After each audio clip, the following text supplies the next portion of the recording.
Maka jaga supaya hati kita itu tetap hidup dengan spiritualitas. Ya, ibu-ibu. Maka hati yang hidup itu Allah kembalikan roh dalam diri kita. Telinga, mata, hati itu akan teraktivasi sehingga kita akan merasa dekat dengan Allah. Ketika ada sesuatu yang terlanggar, kita merasa oh aku melakukan dosa. Sadar, cepat sadarnya. Otot aware-nya itu ini Bu, panjang, luas gitu. Dia mudah menyadari. Jadi hati yang hidup itu adalah hati yang tunduk, hati yang berserah diri kepada Allah, iman, ridho dengan ketetapan, dan hati itu tidak berpenyakit. Dia terhindar dari kemusyrikan. Kalau beramal dia tidak ria, gitu ya dia. Itu artinya hidup, spiritualitas. Itu yang pertama. Spiritualitas itu menghidupkan hati. Yang kedua, spiritualitas itu melembutkan hati.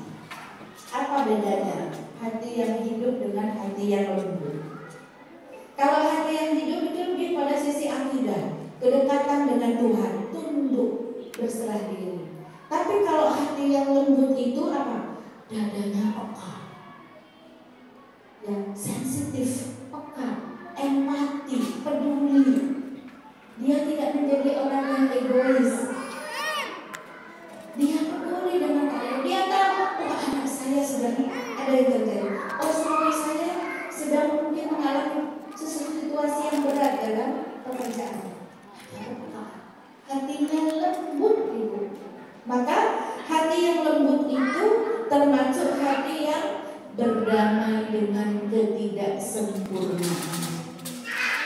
Jadi kita tidak akan mudah putus asa kalau misalkan kok anak saya masih begini, kok suami saya begini sih, gitu ya. Padahal tidak ada yang sempurna, tapi hati yang lembut dia bisa lebih berdamai dengan ketidaksempurnaan di sekitarnya. Dia lebih empati. Kemudian hati yang lembut itu adalah bisa membangun hubungan yang bermakna dengan orang lain. Maka orang-orang yang hatinya lembut cenderung dicintai oleh orang lain. Punya banyak teman, ya, punya banyak teman. Dia berarti kehadirannya itu disenangi orang. Ketiadaannya orang akan mencari. Jangan menjadi orang-orang yang wujuduhu ka'adamuhu. Adanya sama dengan tidak adanya. Tetangga-tetangga sulit. Sampai sakit juga nggak ada yang tahu. Bisa tetangganya tidak ada peduli. Karena tidak terbangun hubungan yang bermakna. Ya, ibu-ibu. Jadi termasuk hati yang lembut ini adalah hati yang tidak menggantungkan kebahagiaan pada validasi orang lain. Jadi dia tidak butuh dihargai orang lain. Tidak butuh. Kadang-kadang kita kan suka menceritakan kalau saya kan begini bu, saya itu begini, makanya gini. Artinya apa? Kita butuh divalidasi dong oleh orang lain. Saya itu bukan orang yang begini loh. Gitu. Kadang-kadang kita kan, saya itu tipenya begini. Untuk apa kita ceritakan pada orang lain? Bisa jadi orang yang suka ya sudah biarin aja, yang nggak suka nggak akan peduli terhadap kita. Kadang-kadang kita sibuk dengan validasi orang lain. Kita sibuk dengan butuh dihargai orang lain, tapi kita tidak sibuk mencari prestasi di hadapan Allah. Gitu. Maka hati yang lembut itu adalah cukup dia merasa bangga ketika menjalankan syariat Allah dengan baik. Yakin bu, kalau kita mengajar cinta Allah ini, cinta manusia juga akan datang pada kita. Yakin. Jadi kita tidak merasa kenapa ya orang pernah di satu majelis ada ibu-ibu yang dikatakan gini, nih kasih materi supaya kita terhindar dari kecemasan. Ibu dan yang tahu-tahu yang tahu masih dari kecemasan. Kenapa memang cemas bu? Cemasnya dalam hal apa? Harga cabai naik, atau harga beras naik, gitu ya. Kalau kemarin ayo kita sering-sering puasa saja, biar pengeluarannya semakin sedikit gitu. Bukan katanya. Jadi ini ada sampai mau ketemu tetangganya aja takut dikatakan sok apa, takut dikatakan kok gitu. Jadi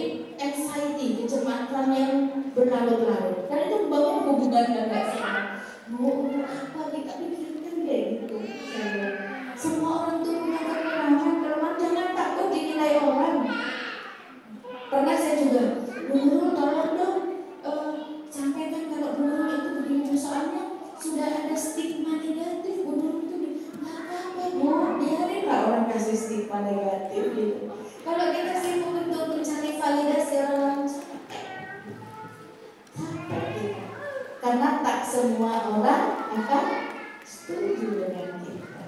Ya, maka kita harus punya ukuran-ukuran. Salah satu ukuran kita melanggar hukum Allah atau tidak. Satu ukuran.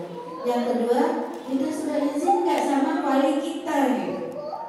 Jika tidak ada masalah ya orang suka orang tidak suka kita tidak bisa menunjukkan. Ya, hati yang lembut itu adalah hati yang dia senantiasa memiliki kelapangan, sehingga dia tidak mudah cemas, gitu ya. Dan perempuan itu sebenarnya sumber kesakinahan. Perempuan itu tempatnya sakinah. Maka kalau spiritualitasnya bagus, dia adalah pusat ketenangan. Jadi kalau suami dekat dengan kita, dia tenang. Anak-anak kalau ada bundanya, mereka tenang gitu. Wa min ayatihi an khalaqalakum min anfusikum azwaja litaskunu ilaihi. Di antara tanda-tanda kebesaranku kata Allah adalah aku ciptakan pasangan-pasangan bagi kalian, istri-istri kalian, litaskunu ilaihi, supaya kamu tenang padanya. Jadi kita itu apa, Bu? Kita itu sumber sakinah. Perempuan itu pusat sakinah. Jadi kalau anak-anak lengket dengan kita, itu fitrah. Karena mereka nyaman dengan kita. Justru kalau anak-anak itu tak nyaman ketika bundanya ada, itu fitrahnya terlanggar, fitrahnya hilang. Kalau suami itu nempel, senang, sakinah di dekat kita, itu fitrahnya. Kalau suami gak nyaman dekat dengan kita, itu hati-hati, dia akan mencari sumber sakinah yang lain. Hati-hati. Maka ini harus dijaga dengan spiritualitas. Ibu-ibu akan mudah cemas, mudah panik kalau terlalu menggunakan logika. Coba harus berpikir terus. Mulai asah hatinya. Kalau hatinya tenang, ada Allah insya Allah. Mau gitu optimisme ya. Yang lebih menenteramkan, mengasah hati, jangan mendominankan logika, karena fitrah kita ada di situ. Ya, ibu. Yang ketiga, ibu rahimahullah, ini sudah habis ya.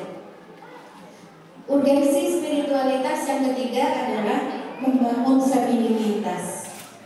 Ya, membangun femininitas. Apa femininitas? Menghidupkan kembali fitrah-fitrah keperempuanan. Apa itu?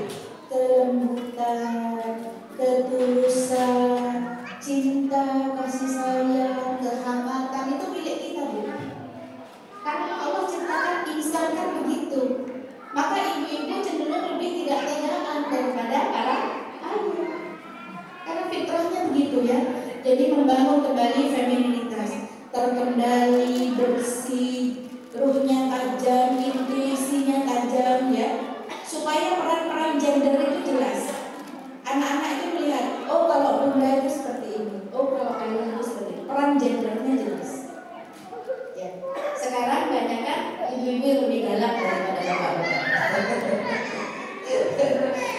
Femininitas semakin menurun.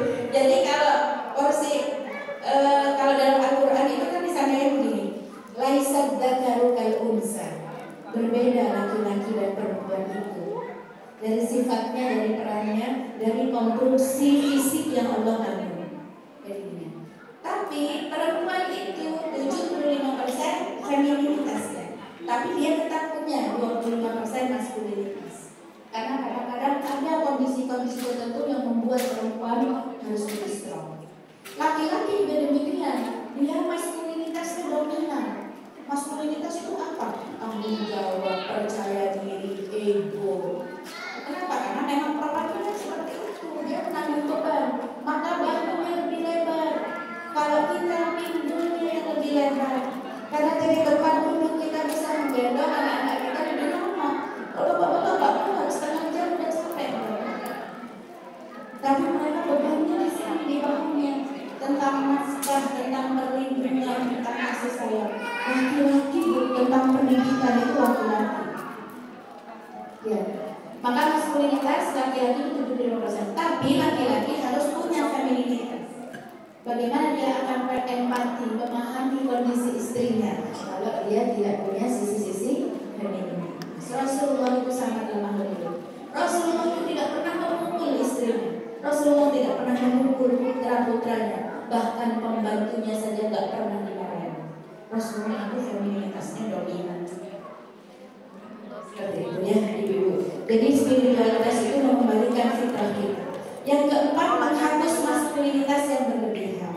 Jadi kalau ibu cenderung lebih strong, lebih galak gitu ya, segala keputusan ibu yang ambil dengan spiritualitas itu akan menurunkan sedikit maskulinitasnya. Yang kelima, ibu-ibu, urgensi spiritualitas ini adalah agar suami istri itu bisa berbagi hikmah. Suami istri bisa berbagi. Laki-laki itu suplai kelembutan itu dari bundanya. Maka dikatakan anak laki-laki itu akan belajar bagaimana ayahnya memperlakukan ibunya. Jika dia melihat ayahnya memuliakan ibunya, dia pun akan menjadi laki-laki yang luar biasa. Anak perempuan akan belajar bagaimana bunda akan memuliakan ayahnya. Karena itu akan jadi role model, keteladanan. Penting sekali. Jangan sampai peran-peran gender itu tertukar. Ini yang di rumah yang galak siapa? Yang rumah berebut siapa? Yang berpenghasilan lebih besar siapa? Yang mengambil keputusan siapa? Ini banyak gender-gender yang tertukar. Bahkan banyak laki-laki yang tidak tegak ketawanan. Ini kalau fitrah itu sudah tertukar ya. Ibu, yang keenam, urgensi spiritualitas adalah menguatkan iman. Pasti ya, menguatkan iman. Imannya akan bertambah terus-menerus. Yang ketujuh, ibu, urgensi spiritualitas itu adalah membangun keridhaan terhadap perintah Allah. Di perintah-perintah yang berat, seperti perintah untuk taat, perintah menutup aurat, perintah untuk lebih banyak di rumah, perintah untuk menjalankan peran-peran domestik yang kadang-kadang nggak dipuji orang, yang tak nampak, peran-peran yang tak nampak. Walaupun banyak sekali slogan yang selalu mengatakan di balik laki-laki yang sukses selalu ada istri yang luar biasa, tapi tetap ada yang muncul laki-lakinya kan. Di balik anak-anak yang hebat ada ibu-ibu yang hebat, tapi tetap yang dipuji-puji anaknya kan. Keridhaan kita terhadap peran-peran itu tubuh hati yang lembut. Bagi para ibu, cukup kebahagiaan itu sederhana dia dapatkan ketika dia bisa membahagiakan orang. Fitrah kita. Lihatlah Rasulullah Sallallahu Alaihi Wasallam sepanjang usia sampai akhir zaman dia menjadi laki-laki yang dipuja oleh umat sepanjang zaman. Tapi Khadijah bagaimana? Khadijah dari kondisi perempuan terhormat kaya raya, tapi dia wafat dalam keadaan seluruh dirinya dan hartanya dikorbankan. Tapi apakah kemuliaan Khadijah? Tidak. Khadijah tidak pernah kehilangan kemuliaannya, walaupun tidak disebut-sebut seperti Rasulullah. Tapi Khadijah adalah perempuan yang Allah bangunkan rumah dari surga. Itu Bu. Kadang-kadang kepuasan itu, kebahagiaan itu kita ciptakan sendiri. Kalau kita mengharapkan kebahagiaan itu dari orang lain, susah sekali. Dan itu harus kita bangun dengan spiritual itu. Jadi bagaimana kita ridho terhadap perintah-perintah yang Allah berikan pada kita itu terbangun dalam spiritualitas kita. Ya, insya Allah itu urgensinya. Ibu-ibu rahmatullah. Jadi direnungi, dipahami, dimaknai, gitu ya ibu-ibu. Kemudian bagaimana supaya spiritualitas kita itu kokoh? Maka itu ada upaya. Upaya kita itu adalah dengan membangun kedekatan hubungan dengan Allah. Lewat apa? Lewat ibadah-ibadah. Gitu ya. Lewat ibadah mahdhah maupun ghairu mahdhah. Lewat ibadah-ibadah yang sifatnya ritual, sholat, dan ibu zikir,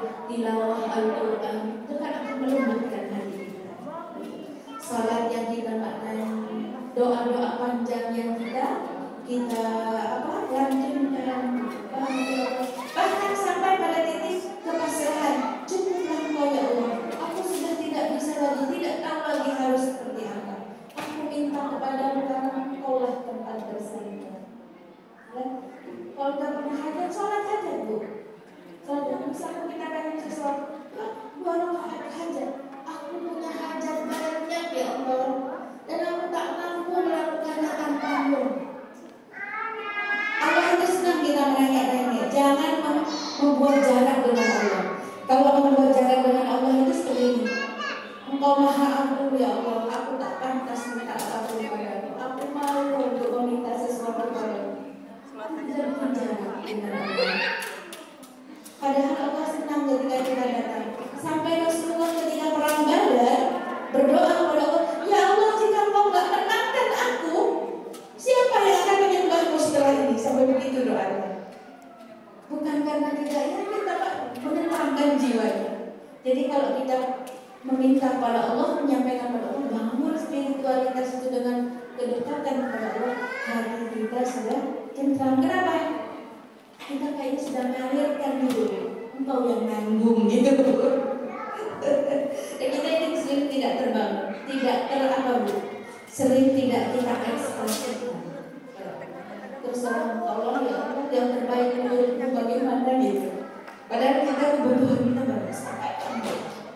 Dan Allah itu senang ketika kita datang merasa-rasa kepada itu membangun kedekatan ya. Allah itu dekat. Jadi kalau dekat itu sudah nggak jaim-jaiman gitu. Ya, minta pada Allah. Kita bangun lewat ritual-ritual yang diwajibkan maupun yang disunahkan. Saum, zikir, baca Quran. Ibu, kalau kita baca walaupun dapat pahala, insya Allah itu minimal membersihkan noda-noda dalam hati kita. Apalagi ketika kita memahami maknanya. Oh ternyata ayat ini seperti itu. Ibu kaji surah An-Nur ya. Kita kaum perempuan ini kaji surah An-Nur ya, Masya Allah. Kemudian apa lagi Bu? Selain membangun hubungan yang baik dengan Allah, mengasah spiritualitas ini adalah tazkiyatun nafs. Tazkiyatun nafs itu membersihkan jiwa, bersihkan hati kita dari penyakit-penyakit hati. Tebus kesalahan-kesalahan kita itu dengan amal saleh yang baru. Insya Allah itu akan menutupi, akan membuat spiritualitas kita semakin terasa, semakin dekat dengan Allah, semakin ridho, gitu, semakin tentram. Apa yang membuat Asia, istri Fir'aun, itu tidak takut kehilangan suami yang dia cintai, kehilangan istana yang megah, kehilangan fasilitas kerajaan yang luar biasa, hanya karena dia beriman kepada Musa. Apa yang membuat hatinya tentram, memilih mengikuti agama Musa walaupun dia harus dibunuh oleh suaminya sendiri. Spiritualitas yang itu.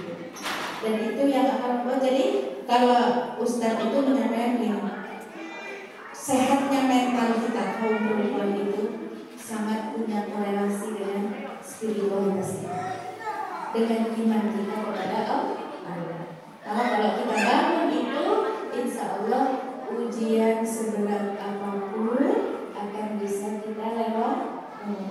Batasnya Allah itu tidak akan pernah memberikan ujian itu lebih dari kemampuan kita. Sakit saja Bu, kalau sakit itu sudah melebihi ambang batas kekuatan kita menerima sakit itu, dipingsankan kita oleh Allah. Nggak merasa sakit kan kalau sedang pingsan? Allah itu tidak pernah zalim kepada kita. Jadi kalau kita masih diberi ujian yang sama, berarti kita masih sanggup. Walaupun kita harus ikhtiar untuk mencari solusi. Mudah-mudahan hari ini kita belajar tentang femininitas, spiritualitas, karena yang membuat kita ikhlas, ridho, menerima ketetapan-ketetapan Allah, walaupun terasa berat dari kita kaum perempuan. Walaupun kita harus berhadapan dengan kekuatan-kekuatan yang lain, Ibu, insya Allah kita akan bisa menjalaninya dengan pertolongan. Cukup Ibu barangkali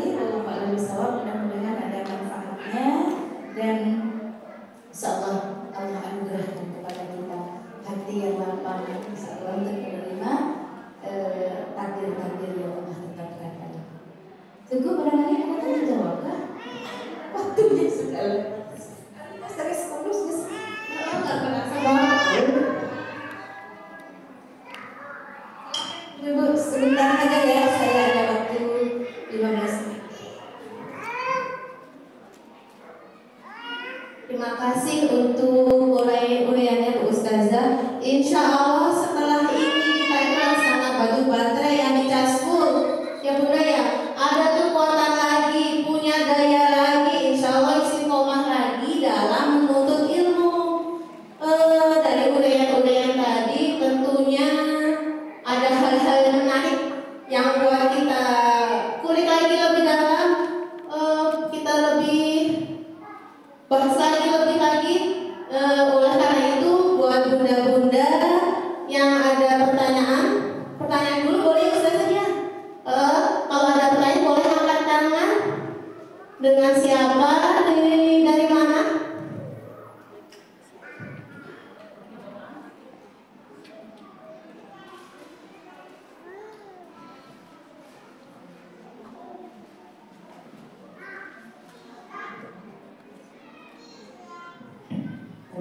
Bismillahirrahmanirrahim. Assalamualaikum warahmatullahi wabarakatuh. Waalaikumsalam warahmatullahi wabarakatuh. Terima kasih Bu Ustazah atas pemaparan materinya. Masya Allah, saya banyak sekali terpapar ya. Izin bercerita dulu Ustazah. Saya hampir 11 tahun berkarir di industri manufaktur. Saya dari lulus sekolah, terus kerja dan kuliah sambil kerja juga. Masya Allah. Dan apa ya, tadi tentang materi feminitas, saya sangat tersentil karena saya merasa di dunia industri saya itu qadarullah dalam satu divisi perempuannya hanya saya sendiri. Jadi mayoritas memang perusahaan itu laki-laki, perusahaan Jepang. Terus saya memutuskan tahun 2021 itu resign. Saya tersentilnya ketika Ustazah bilang sisi maskulinitasnya itu kita kurangi gitu ya. Nah saya merasa apakah ini memang sudah menjadi habit yang hampir 11 tahun saya jalankan rutinitas itu. Jadi di perusahaan Jepang kan kita harus disiplin gitu ya. Terus mayoritas dalam satu divisi saya juga laki-laki semua. Nah saya merasa 2021 saya resign. Lalu anak saya dihitan tahun 2022. Suami saya yang menangis, saya enggak Ustazah. Nah saya langsung, apakah itu memang feminitas saya sudah tidak ada gitu. Saya sampai, lah ayah kenapa nangis? Aku sampai kaget gitu. Lah ayah kenapa nangis gitu. Terus kata suami saya tuh, ini tuh sakral gitu. Maksudnya anak laki-laki kita dihitan gitu. Kok aku bisa-bisanya biasa aja gitu. Nah itu langsung, kok iya ya, kepekaan gitu ya Ustazah. Terus empati gitu. Dan saya merasa setelah kurang lebih 3 tahun ini di rumah, memang mungkin karena sudah berkurang gitu ya aktivitas di kerjanya yang setiap pagi harus buru-buru, KIC itu macet, pokoknya semuanya kronis gitu ya. Nah saya sekarang justru lebih tenangnya ketika kemarin anak saya ngasih surat ya, situ saya mau nangis gitu. Jadi apakah memang sisi feminitas ini akan tergerus dari rutinitas kita yang memang bukan rutinitas perempuan gitu ya Ustazah. Nah pertanyaan yang kedua, bagaimana posisinya jika itu seorang single mom yang memang qadarullah mungkin harus ditinggalkan sama suaminya gitu ya, dan harus mencari nafkah juga. Karena saya juga punya teman yang seperti itu. Kalau misalnya saya kembali ke kondisi dulu, kok saya maskulin banget gitu ya. Jadi memang terkesan kayak sedih gitu saja. Kalau melihat teman saya juga, jadi harusnya kita sebagai perempuan harusnya lebih lembut gitu ya. Tapi ketika melihat kondisi yang harus qadarullah ditinggalkan suaminya ini, kita sebagai perempuan harus seperti apa? Terima kasih. Assalamualaikum warahmatullahi wabarakatuh.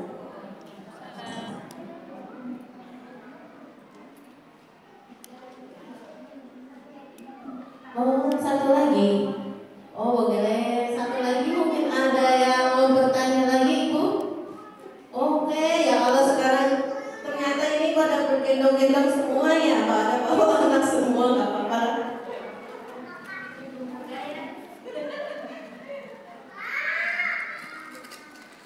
Warahmatullahi wabarakatuh. Warahmatullahi wabarakatuh.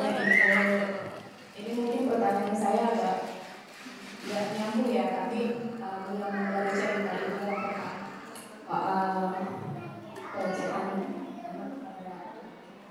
bacaan Bapak kepada anaknya. Menurut Ibu ya, kan itu cerita yang Ibu paparkan itu kan di masyarakat itu banyak yang nggak ke ekspos ya. Saya juga pernah dengar cerita. Kebetulan ibunya juga toksik.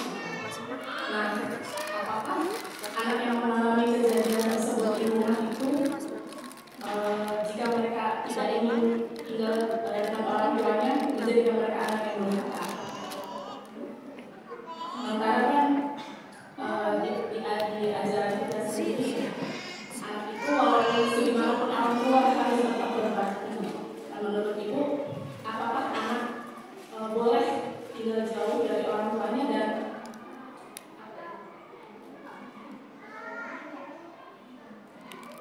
nggak ngurusi gitu orang tuanya sampai mereka tua? Intinya apakah anak itu berubah menjadi anak yang durhaka atau tidak? Terima kasih. Cukup ya? Ada. Oh gitu. Baik. Yang pertama, betul Ibu. Sebenarnya Ibu tadi sudah bisa menyimpulkan bahwa kan fitrahnya perempuan itu femininitasnya 75%, maskulinitasnya 25%. Tapi angka itu bisa berubah karena sebuah kondisi. Jadi kalau femininitas itu tidak diasah tapi dengan spiritualitas, lama-lama dia tergerus.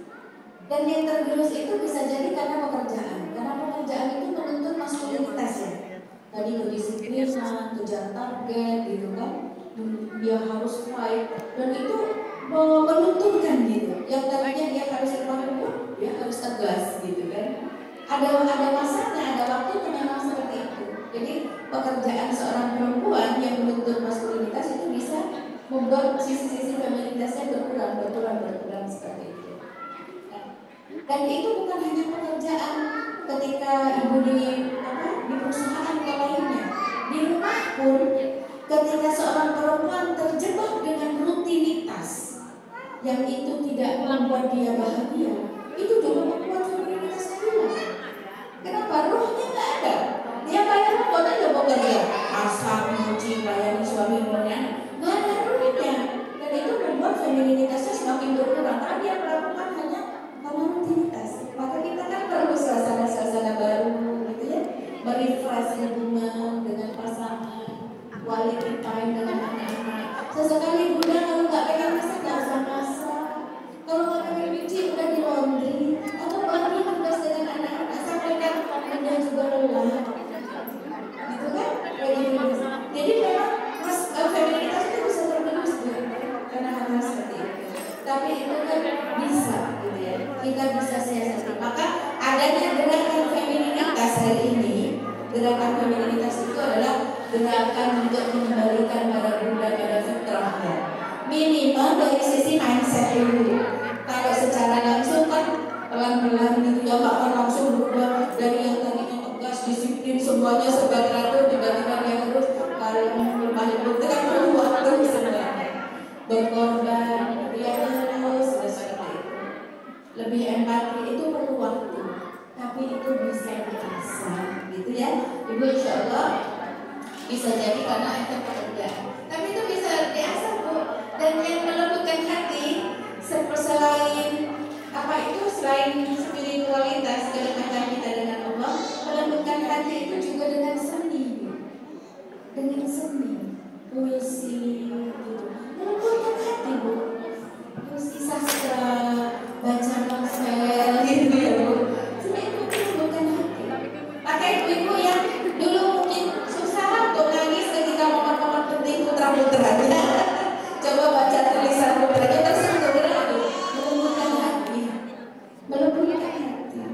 Saya itu setiap momen anak-anak lulusan, setiap momen anak-anak apa kemarin itu yang nomor 4 itu ini, Umi aku suruh bikin video. Saya lagi di luar kota sama ayahnya, dia di rumah. Videonya apa bang? Suruh bikin video, minta maaf ke orang tua. Oh gitu, saya gitu. Itu tugas apa? BK Umi.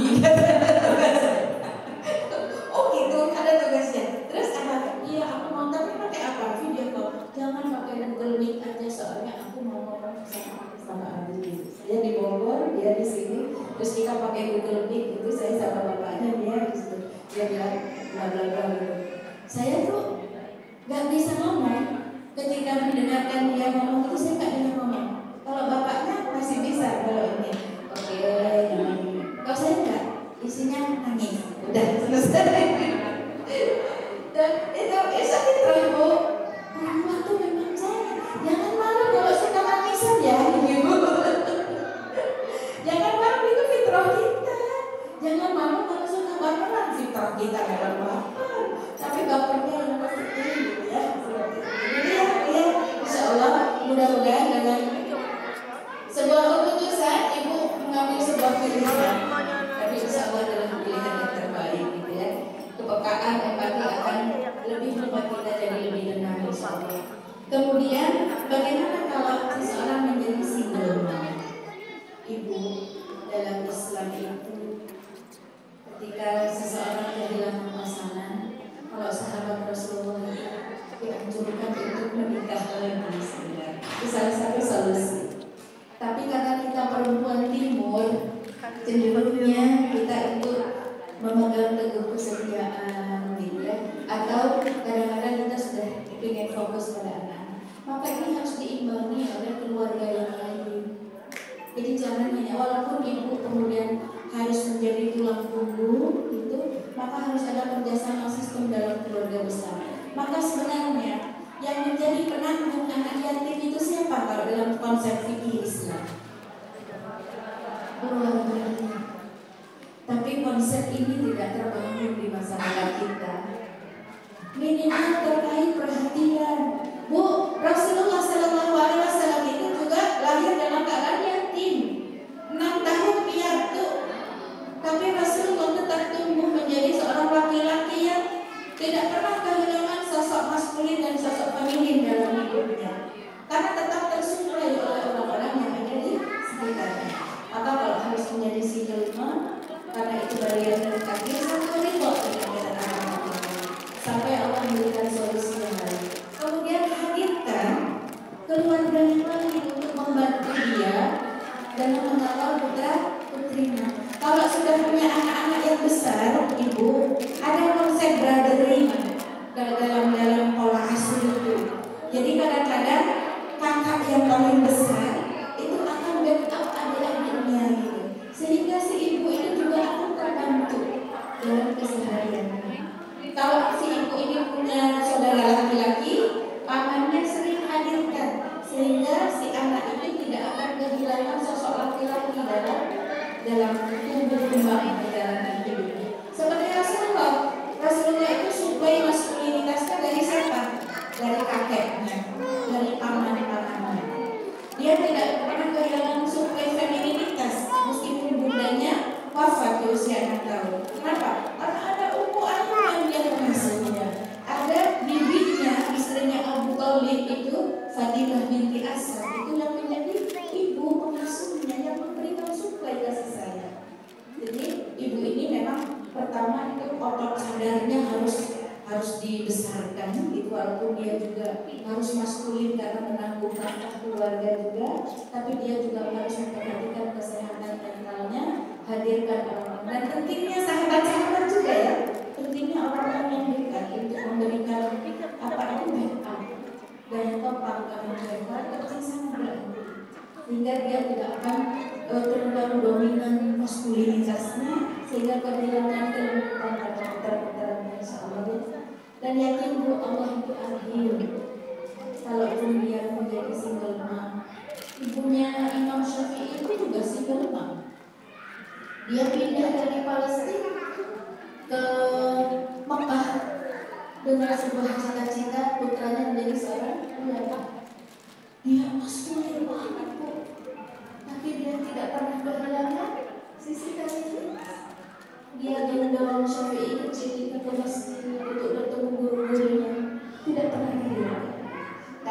sesungguhnya Allah telah install dominan feminitas itu dalam diri kita.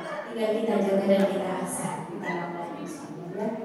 Yang ketiga, pelajaran Bapak pada anak.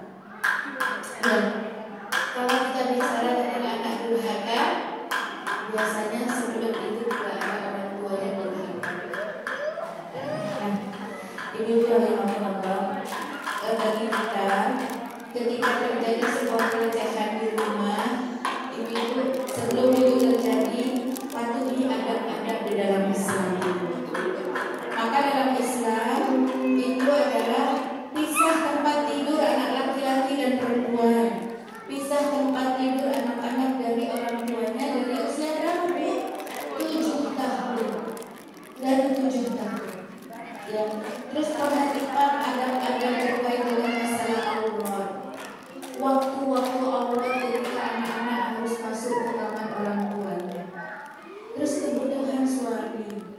Jangan sampai kalau anak ini mengalami pelecehan di dalam rumahnya, perlakuannya ayahnya, maka ayahnya sudah durhaka lebih dulu.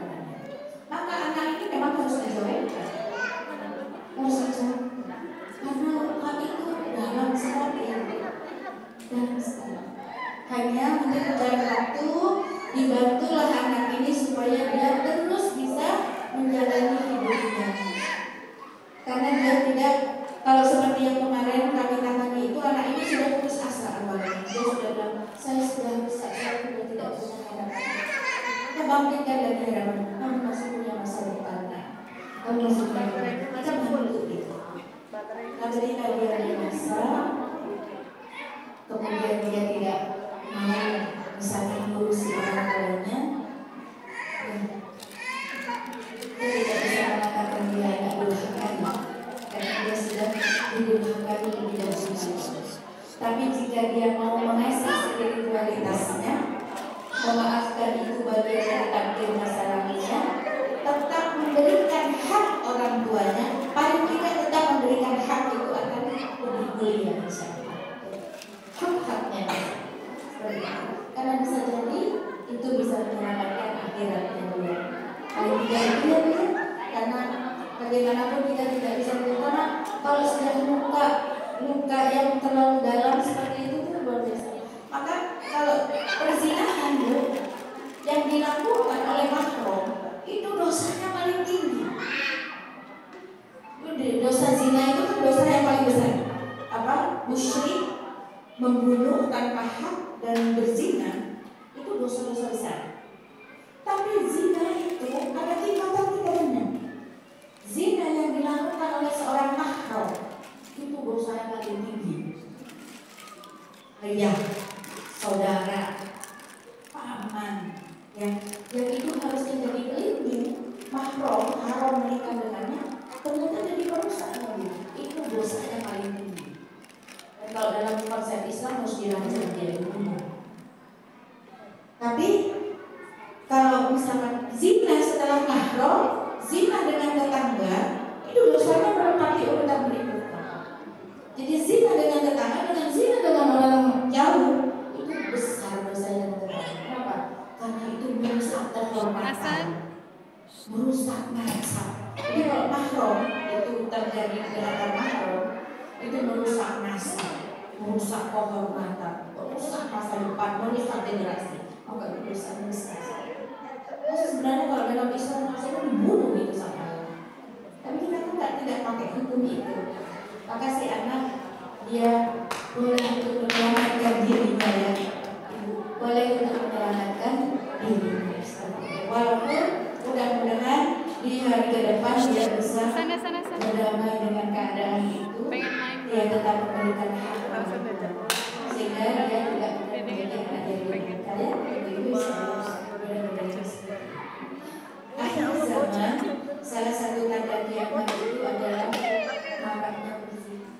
Banyak sekali dan orang nggak malu-malu melakukannya. Bahkan hari ini minta dilindungi oleh undang-undang.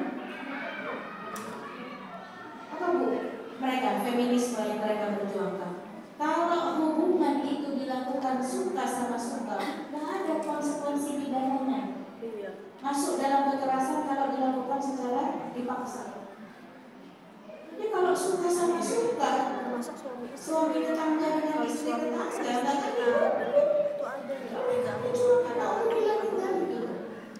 ini gosip ribu, peperangan pemikiran. Kenapa? Merusak tatanan Islam. Mereka memang tidak mau masuk Islam. Jadi sebenarnya pertarungan hak dan batil itu terjadi sepanjang zaman.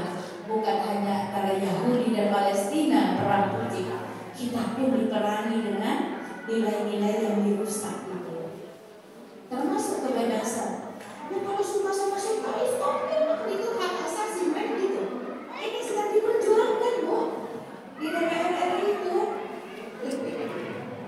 Kalau undang-undang itu lahir, Bu, suami kita suka sama bawahannya, melakukan hubungan itu undang-undang.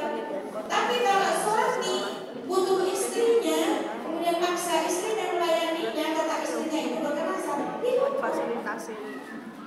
gitu. Akhir zaman dibatasi. Maka berpegang teguhlah kepada syariat. Walaupun memegang itu seperti memegang bara api yang panas. Itulah akhir zaman. Jangan bersandar tidak pada Allah. Bersandar pada Allah spiritual seperti itu. Asah itu kepekaan rasa kita. Sehingga kalau seorang ibu, semalam itu saya ikut kelas tentang firasat dan intuisi. Itu kekuatan salah satu materi di feminitas itu tentang mengelola emosi, mengasih firasat dan intuisi.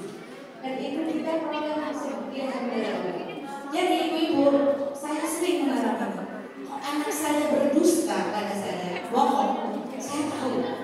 Dan saya tidak tahu caranya bagaimana Allah memberitahu saya. Tiba-tiba saya tahu, gitu. Sering sekali terjadi. Anak saya pacaran, saya tahu. Tiba-tiba saya tahu. Entah dari apa saya tahu. Kata ya, kamu? Iya, ini sudah putus. Sekarang udah nggak lagi. Ini udah putus katanya gitu.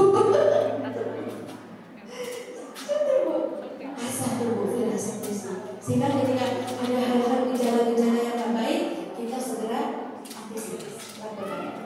Allah kasih itu, rasa itu di kita, di kaum perempuan. Asal itu dengan spiritualitas. Allah langsung bimbing kita. Allah kasih petunjuk pada kita. Ya, kalau hati kami bimbing pada. Ya, ibu-ibu, syaratnya salihah, qanidah, hafidah, ya. Salihah jadi perempuan yang baik, ya. Qanidah taat kepada Allah, Rasulnya dan pemimpin kita, sama kita yang hafidah terjaga kehormatan. Tentu